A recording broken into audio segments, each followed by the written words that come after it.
aqui é o quê? É estar com Jesus, é uma vida espiritual de verdade. Aí você diz assim: ah, mas isso eu já sei. Verdade, talvez você já saiba, eu também já sei, é o óbvio, mas é isso que a igreja brasileira está esquecendo. E a gente sabe no discurso maior, mas às vezes a gente não sabe naquilo que é menor. A gente fica se perguntando: por que as pessoas não estão se convertendo? Por que a gente às vezes está pregando o evangelho e as pessoas não estão nem ouvindo? E tem um monte de motivo para isso. Tem um inimigo, até porque aqui vai ter uma parte que vai contar aqui uma batalha espiritual também. Mas a verdade é, irmãos, que muita gente não está ouvindo o evangelho por causa de nós. E aí eu incluo nós no sentido assim, não quero te acusar, tá? Que o Espírito Santo te acuse se for necessário. Mas nós como igreja brasileira, você vai pregar o evangelho, muitas vezes o que a gente ouve? Ah, aquele pastor, aquela igreja, aquele crente. Por quê? Porque falta vida com Deus, vida com Deus. A coisa que mais impacta alguém é uma vida com Deus com seriedade. E aí eu já ouvi alguns testemunhos a respeito disso que eu acho maravilhosos. Um deles é a respeito da igreja chinesa. Quando a China se tornou comunista e tudo se fechou, e aí as pessoas do Ocidente foram mandadas embora, certamente houve uma grande perseguição ali. Ficaram anos, ainda mais que não tinha internet nem nada do tipo, né? Tudo muito fechado, e eles pensaram assim: a igreja na China morreu a igreja. Até porque em alguns locais a igreja realmente não morreu, mas ela perdeu muito da sua força. Mas quando foram abertos, houve uma negociação, se não me engano na década de 80, né? A China não era essa grande potência que é hoje. Foram abertos economicamente para que ela começasse a produzir, e ela teve que se abrir para algumas relações internacionais. Quando abriu, os missionários pegaram a brecha e entraram, né? Em alguns até com alguns trabalhos seculares, mas entraram lá e perceberam que a igreja tinha se multiplicado, se não me engano, mais de 10 vezes. Passava de 50 milhões de cristãos lá dentro. E aí a gente pensa assim: por quê? O que a igreja chinesa fez que a gente não fez? Apesar de que está crescendo o número de evangelhos, de certa forma aqui, né? Mas o que é o segredo? Qual que é o segredo deles? O segredo deles não foi passar na televisão, porque não pode, passar no rádio. Qual que é o segredo deles? Não foi nenhuma grande coisa que as pessoas ficaram: uau, como vocês são bons, hein? O segredo, se é que é segredo, é a coisa mais óbvia do mundo: é buscar a Deus, viver uma vida fiel, ser perseguido, mas estar firme com Jesus. A gente canta aquele corinho para criança, né? Leia a Bíblia e faça a oração se quiser crescer. Quem sabe esta música que serve para nós pessoalmente pode servir também para a igreja. Como que faz a igreja crescer? Leia a Bíblia e faça a oração se quiser crescer. Ou seja, leve a sua vida com Deus a sério. Nada irá brotar de uma vida que não caminha com Jesus. Nada irá brotar. A gente pode fazer coisas carnais, a gente pode fazer coisas na força do nosso braço, isso é possível, mas para você ser enviado por Jesus, você tem que passar tempo com Ele. Como que a gente vai pregar de alguém que a gente não gosta, de alguém que a gente não convive? Mesmo que eu ficasse só nisso, irmãos, eu acredito que não seria repetitivo o suficiente para frisar isso. O Senhor nos chama para si, para estar perto dEle. Deus só envia, Ele só usa quem passou tempo com Ele em primeiro lugar, quem teve uma vida com Deus em primeiro lugar. Então vamos fazer esse diagnóstico na gente? Primeiro em mim, né? No sentido individual, isso você faz em você, tá? Não vai usar a minha fala e fazer esse diagnóstico em mim. Você faz em você, eu faço em mim. Como tem sido o meu testemunho, o meu impacto, como tem sido a capacidade de eu pregar o evangelho? E aí você que trabalha na igreja, que testemunha de Jesus, qual tem sido a força do seu ministério, do seu trabalho aqui na igreja, ou do seu testemunho lá fora? Eu vou dizer uma coisa: está profundamente conectada a sua vida com Deus. Com isso eu não quero dizer que a medição tem que ser humana, tá? Então você converteu 1, sua vida com Deus é boa, converteu 2 é o dobro. Não é isso, irmãos. Ou que converteu 10 é mais, não. Mas só frutifica quem está ligado na videira. Jesus ensina isso em João 15. Então, se eu estou dizendo, Senhor, cadê os frutos? Talvez a pergunta seja, será que eu estou tão conectado assim à videira? Será que eu estou passando tempo com Jesus? E isso é o que faz a diferença, isso que capacita o discípulo a fazer a diferença. Coloca lá a imagem lá, William, para a gente ver, é só a imagem do tema, tá? Não é nada demais. A segunda coisa, irmãos, é que Jesus chamou eles para si e enviou eles de 2 a 2. Enviou de 2 a 2. Aqui é uma questão interessante, né? Primeiro, nós somos enviados por Jesus. Então, a missão que a gente faz não é nem nossa, tá? A palavra missão vem do latim missio, que no grego é apóstolo e que no português é envio. Então, a missão é ser enviado por Jesus. Então a gente fala assim, vamos fazer missão? Eu não estou aqui fazendo vamos dizer assim, uma gramática, tá? Não está errado necessariamente, mas desde que a gente entenda que a gente não faz missão, a gente participa da missão de Jesus, porque é Ele que nos envia. A gente faz aquilo que Ele já está fazendo. E como que Jesus designou eles para fazer essa missão? Para fazer a diferença? De 2 em 2. O trabalho que começa na vida com Deus, ele transparece na comunhão, no trabalho em conjunto. Então o discípulo que faz a diferença, ele nunca fará uma grande diferença sozinho. Ele nunca fará uma grande diferença. Vamos primeiro citar as coisas mais óbvias da ideia de comunhão, tá? Sabe qual que é? O discípulo que faz a diferença, ele não faz a diferença em briga, como são as frases lá de Paulo em Gálatas 5, né? Dissensão, facção, nada disso faz a diferença. Jesus envia os discípulos em comunhão, esse é o óbvio, tá? Não tem como fazer a diferença em briga, em divisão, em dissensão, em maledicência e tantos outros termos, tá? Mas também não faz a diferença, não tem um Rambo de Jesus, não existe Rambo de Jesus, não existe aquele que trabalha sozinho e ele é o bom, não. O discípulo trabalha junto, ele conta com o outro, sabe por quê? Porque ele não tem todos os talentos, ele não tem todos os dons, ele não tem toda a capacidade. Então é de 2 em 2, e eu poderia citar aqui mais, 3 em 3, 4 em 4. Por quê? Porque você não consegue sozinho. Toda a diferença que nós vamos fazer no mundo é um trabalho em conjunto. Alguém ora, claro que todo mundo tem que orar, né? É o ponto 1 ali, está com Jesus.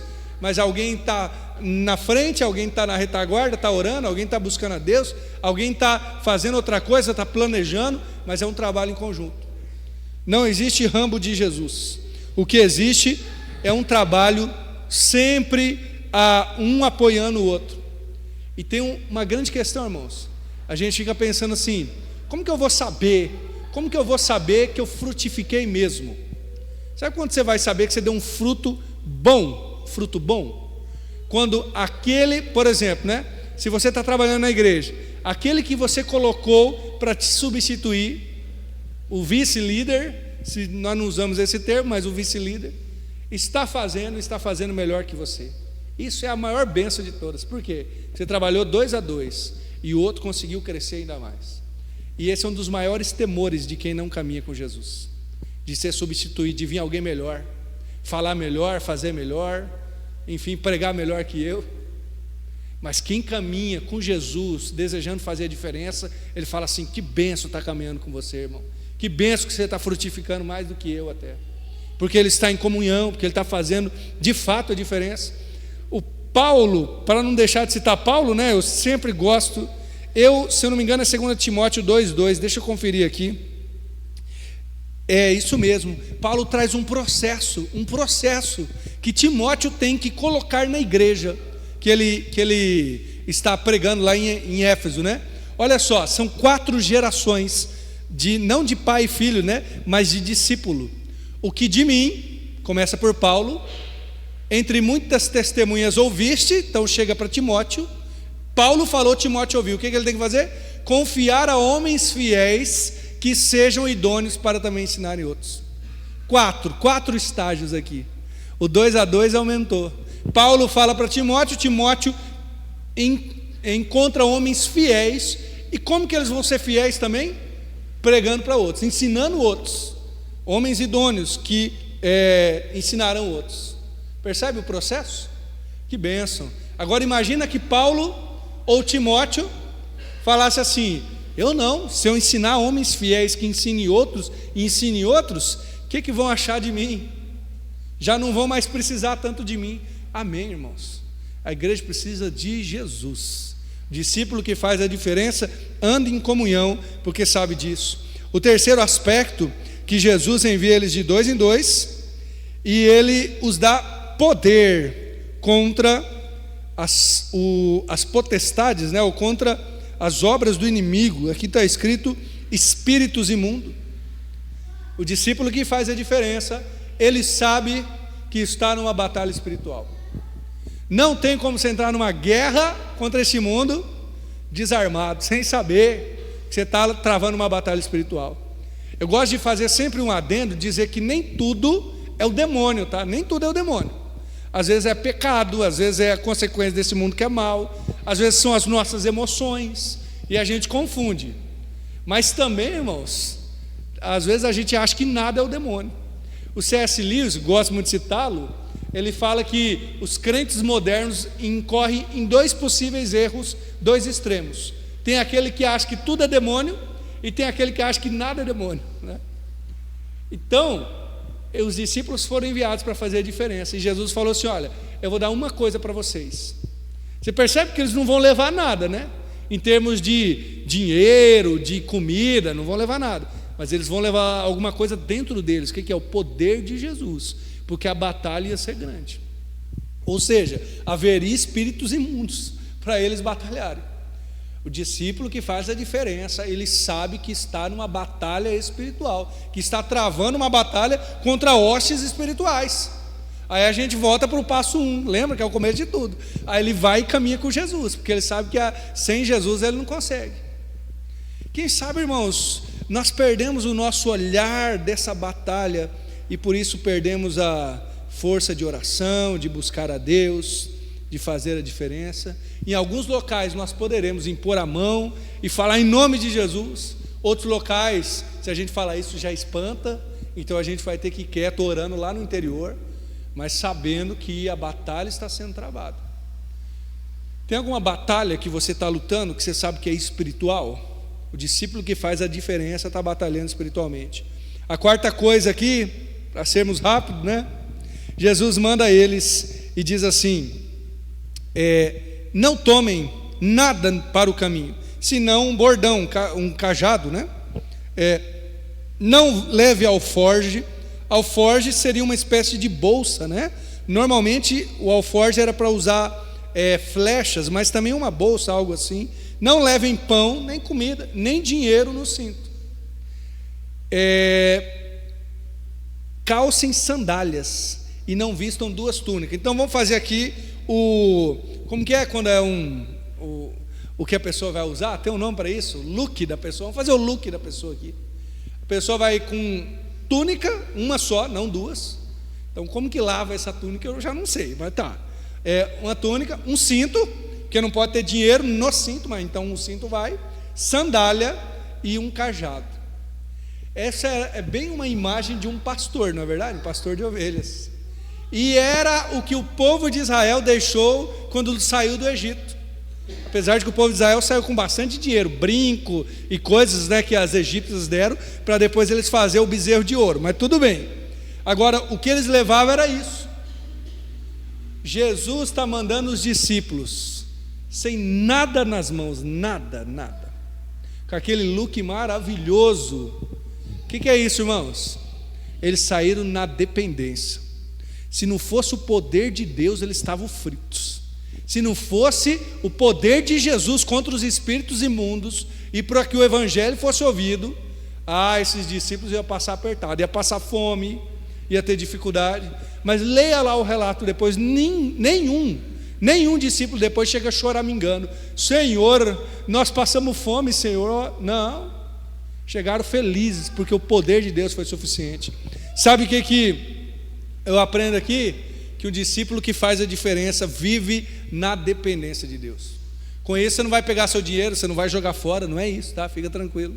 Você não vai andar só com uma túnica, um cinto, um cajado. Não, mas a percepção da dependência é verdadeira. Quando nós perdemos algumas coisas, irmãos, a gente começa a perceber como que a gente depende de Deus. E normalmente, nesses momentos, nós somos até mais usados por Deus, porque a percepção da dependência faz que a gente ore mais, que a gente busque mais a Deus, que a gente fique mais humilde.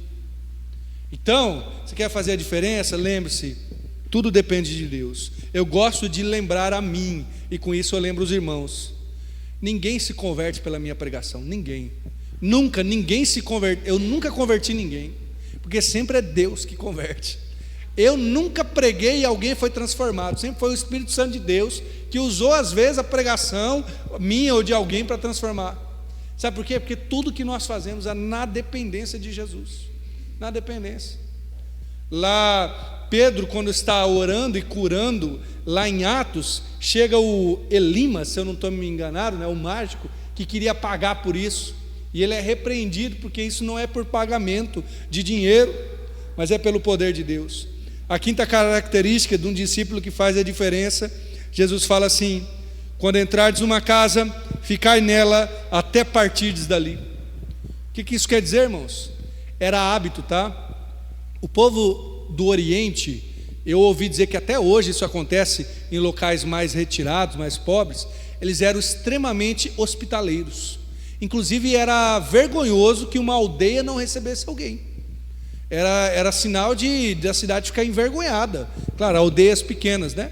E para os irmãos aí que moraram no sítio antigamente, sabe que as pessoas eram muito mais receptivas do que hoje em dia. Que hoje a gente tem certo receio, né? Desconfiança. Então, quando chegava alguém numa cidade, às vezes ele era recebido por uma pessoa, uma família pobre, por exemplo. Recebia: pode vir aqui em casa. Mas descobria: está ali um fulano que é importante. Ele tem conexões lá na capital. Aí vinha uma pessoa mais importante, mais rica, e chamava: fulano, você vai ficar aqui 3 dias? Fica lá em casa. Aí o cara pegava a malinha dele e ficava na casa do outro, porque o outro era mais importante. E aí, se alguém mais rico ainda da aldeia descobrisse e chamasse, ficava trocando de casa, para ficar na casa mais importante. Jesus falou assim: quando você chegar lá, vocês fiquem aonde vocês forem recebidos. Ele não está fazendo diferença aqui entre rico ou pobre, porque se foi o rico que acolheu primeiro, pode ficar, não tem problema. Mas a ideia é: permaneça no mesmo local. Não faça diferença com as pessoas, faça diferença na vida das pessoas, mas não de pessoas. Sabe por quê? Um discípulo que faz a diferença, ele permanece. Ele chegou ali, é com esse Senhor que é para trabalhar, então vamos trabalhar com esse. É nessa vida que é para eu tocar, para eu orar, para eu abençoar, então é essa vida, Senhor.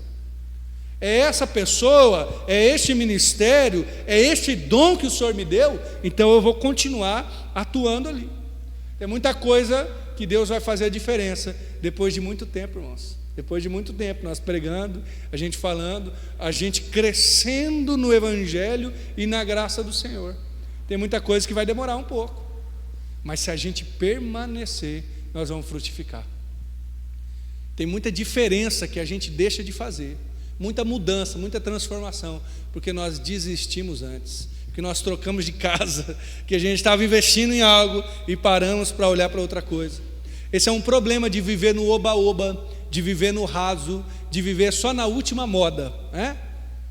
Esse é o problema, porque aí a gente não permanece. A sexta e última característica que eu quero anotar, certamente tem outras. Jesus fala assim: se alguém não receber vocês, agora imagina uma aldeia receptiva na cultura local, e eles chegarem lá e ninguém receber em casa, eles não poderiam passar nem um dia no local. Aí Jesus fala assim: vocês sacudam a poeira dos pés, ou sacudir o pó, né, que tiver debaixo dos vossos pés, em testemunho contra eles, e haverá mais tolerância para Sodoma e Gomorra do que para aquela cidade. E tem uma outra coisa cultural aqui: o pó das sandálias já era sacudido. Jesus não inventa isso, irmãos, ele não inventa. Sabe como que era sacudido? Lembra que os judeus, eles não gostavam dos samaritanos? Não gostavam. Eles não passavam por Samaria, davam uma volta maior e não passavam por Samaria quando precisava ir da Judéia para Galiléia. Mas caso acontecesse, que o Senhor o livre, mas caso acontecesse dele ter que pisar o pé dele em Samaria, ou até na terra dos gentios, que era Decápolis, outros locais. Sabe o que eles tinham que fazer? A hora que eles voltassem para Israel, estava aqui na fronteira, no limite, sacode a poeira do pé, que nem a poeira, nem a areia de Samaria podia entrar dentro de Israel. Entendeu a ideia cultural aí?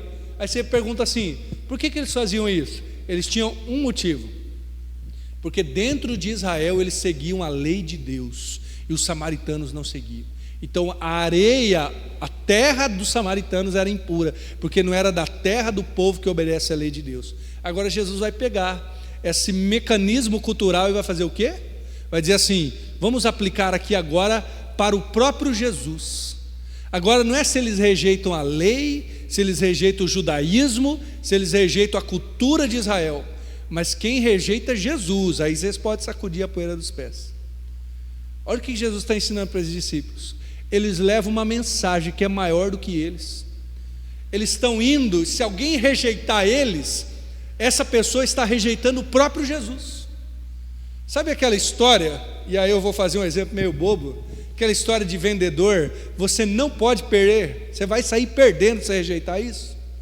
Agora no Evangelho é verdade. Quando você está pregando uma mensagem que é mais importante do que você, é mais importante até do que a pessoa que está ouvindo. Então tenha isso em mente, você pregou o Evangelho, foi fiel, permaneceu, ficou firme, e a pessoa não ouviu, você não precisa sacudir o pó, né? Não vai fazer isso na frente da pessoa, mas essa pessoa rejeitou uma mensagem que poderia transformar a vida dela, e o discípulo que faz a diferença sabe disso, ele sabe. Então, irmãos, olha que interessante, hein? Por um lado nós temos que ter a humildade, nós não somos melhor que ninguém, nós permanecemos, nós vivemos na dependência de Deus, humildade. Mas por um outro lado, não é o orgulho não, tá? Por outro lado, a gente tem que saber da grandeza do nosso Deus que nós pregamos. Nós pregamos o Evangelho que é maior do que esse mundo. Tem tanta gente que bate no peito para defender aí o seu time, o seu lado político, o que gosta, o que deixa de gostar. E a gente tem que bater no peito para defender o Evangelho de Jesus, porque ele é a mensagem de salvação, de transformação. O discípulo que prega Jesus, ele entendeu isso, e ele leva uma mensagem maior do que ele mesmo. Quando Paulo vai falar aos Filipenses, lá em Filipenses 1, ele fala assim, que vocês saibam que existe, para vocês foi concedida uma graça, que não é só crer em Jesus, mas é padecer por Jesus. Perguntar para você já padeceu por Jesus, já sofreu por Jesus? Está sofrendo? E padecer por Jesus é dois indícios, irmãos, indica duas coisas. Primeiro, Paulo vai falar assim, para os que resistem, não se espante, que vai ter gente que vai resistir. Para os que resistem é indício de perdição, mas para vós é indício de salvação. Na mesma resistência, você está pregando o Evangelho, e a pessoa está resistindo. Para aquele é um indício de perdição, mas para você é um indício, uma demonstração da salvação. Porque como assim eu vou sofrer por Jesus? Só se eu for salvo mesmo. Então lembre disso, você leva uma mensagem que é maior do que você mesmo, e por isso você fará a diferença. Eu quero encerrar o culto já, orando com você, colocando a nossa vida na presença de Jesus, e eu quero te desafiar, irmão, a sair daqui e fazer a diferença mesmo, pregar o Evangelho, começar pela sua relação com Deus, né? Se consertando com Deus se precisa, mas orando, buscando a Jesus, e dizendo, Senhor, abre portas para que eu fale, abre corações, me dá oportunidade, dá ouvidos atentos, que eu fale desse Evangelho, para fazer essa diferença onde eu estiver. Senhor Jesus, obrigado por esse tempo, Pai. Eu te agradeço pelo culto que podemos prestar ao Senhor, estar em comunhão contigo e com os nossos irmãos. Eu peço, nos ajude, Senhor, a fazer a diferença de fato, a ser transformadores onde nós estivermos. Senhor, que possamos caminhar lado a lado um com os outros, Senhor, possamos travar essa batalha espiritual, não no nosso poder, mas no poder do Senhor, viver na Tua dependência, Senhor, permanecer para conseguir florescer, frutificar, Senhor, onde o Senhor nos colocar, e que nos ajude, Senhor, a ter essa perspectiva de que pregamos alguém que é mais importante do que nós mesmos. Essa mensagem é a mensagem mais importante que podemos ter em nossos lábios. Então, Senhor, eu peço que onde estivermos, seja padecendo ou não, que a gente possa ser alguém que testemunhe, que brilhe a luz do Senhor. Que os meus irmãos aqui e eu também sejamos testemunhas vivas do Senhor.